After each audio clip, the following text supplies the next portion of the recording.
Shalom JCers, dalam kekristenan ada satu peristiwa yang mengubah segalanya, yaitu penyaliban Yesus Kristus.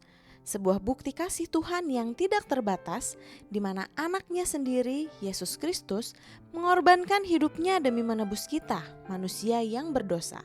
Tapi ternyata masih banyak yang mempertanyakan kebenaran dari peristiwa ini. Apakah Yesus benar-benar mati di salib? Untuk membuktikannya, pasti harus ada saksi atas peristiwa tersebut. Mari kita cari tahu siapa saja saksi dari penyaliban Yesus di Fakta Alkitab hari ini.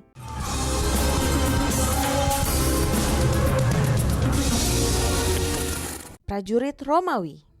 Pertama, ada para prajurit Romawi. Mereka bukan hanya saksi, tapi juga pelaku langsung dari penderitaan Yesus, dari penelanjangannya hingga penyaliban di kayu salib.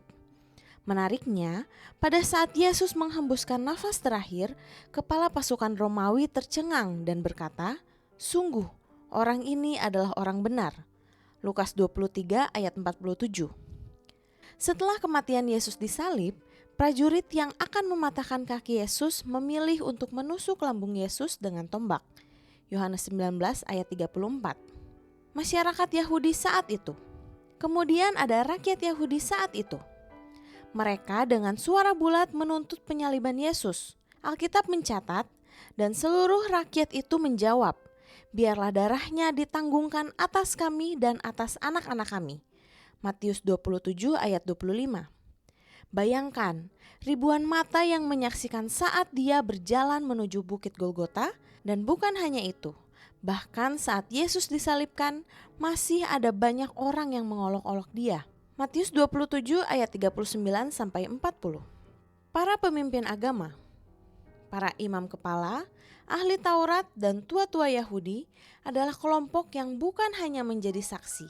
Merekalah yang membuat skenario dalam kisah ini, di mana Yesus ditangkap, menyeretnya ke pengadilan, sampai Yesus mati di atas kayu salib.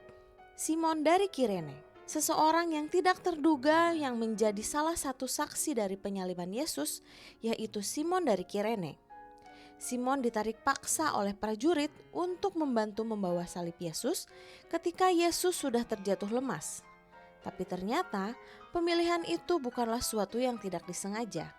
Dalam Markus 15 ayat 21 dijelaskan Simon adalah ayah dari Alexander dan Rufus yang menurut tradisi gereja mula-mula mereka adalah murid Tuhan Yesus. Jadi dengan fakta ini, maka sosok Yesus bagi Simon tidak asing lagi dan ia mendapatkan kehormatan untuk mengiringi dia di jalan penderitaan menuju salib. Murid-murid Yesus. Setelah dari Taman Getsemani ketika Yesus ditangkap, para murid-muridnya langsung tercerai-berai. Bahkan Petrus yang sebelumnya dengan berani mengangkat pedang saat penangkapan itu, hanya bisa melihat dari jauh ketika Yesus di mahkamah agama dan menyangkal 3 kali saat dikonfrontasi bahwa dia adalah pengikut Yesus. Matius 26 ayat 69-75. Yang lainnya kemana? Mereka mungkin hanya bisa melihat dari kejauhan dan sembunyi-sembunyi. Hanya Yohanes yang dicatat Alkitab mendampingi Maria ibu Yesus dan perempuan-perempuan pengikut Yesus di Golgota. Yohanes 19 ayat 26-27. Dua penyamun. Saat Yesus disalibkan, ada 2 penyamun yang disalibkan di kiri dan di kanannya. Di dalam Matius 27 ayat 44 dinyatakan bahwa mereka ikut mengolok-olok Yesus.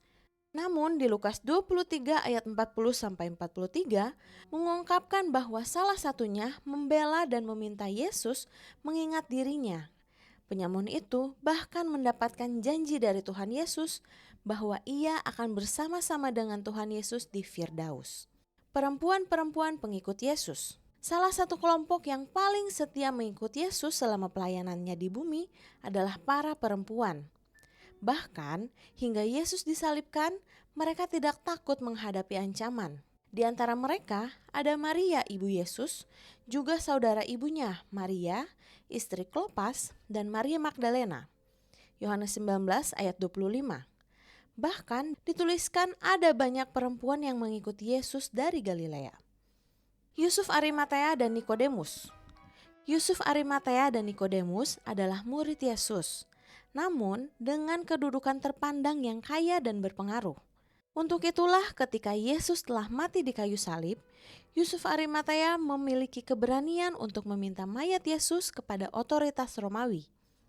Ketika Yesus akan dikuburkan, Nikodemus datang dan menyediakan rempah-rempah untuk penguburannya. Dengan pemaparan fakta Alkitab di atas, kita bisa tahu bahwa penyaliban Yesus Kristus bukan hanya disaksikan satu atau dua orang, tetapi disaksikan langsung oleh ratusan, bahkan mungkin ribuan orang Yahudi saat itu. Para saksi-saksi penyaliban Kristus itu tidak semuanya mempercayainya sebagai Tuhan dan Juru Selamat. Namun dari mereka, kita bisa belajar bahwa untuk percaya kepada Yesus adalah anugerah yang diberikan oleh Tuhan.